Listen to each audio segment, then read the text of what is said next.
जब मैं सबीहा के घर में थी तो गलती से एक कमरे में चली गई थी। शायद वो कमरा उसकी बेटी गुलशाह का था।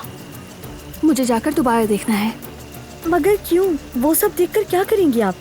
मुझे नहीं पता, लेकिन जब उस कमरे में गई थी तो मुझे बेचैनी महसूस हुई थी।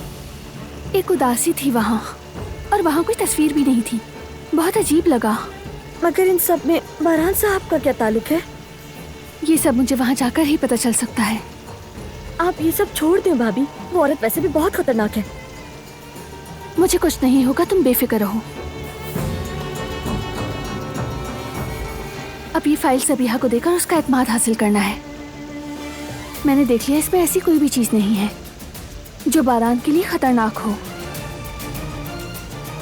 लेकिन ये फाइल सबीहा का दिल जीतने की चाबी हो सकती है। बारान साहब को सब पता चल गया तो क्या होगा? बारान नहीं है यहाँ, और वैसे भी सबीहा का घर बहुत करीब है। उसके आने से पहले मैं वापस आ चुकी होंगी। इंशाल्लाह। लेकिन आप फिर भी एहतियात से काम लीजिएगा। उस औरत का कोई भरोसा नहीं है भाभी। ठीक है गुल, चलो मैं चलती हूँ।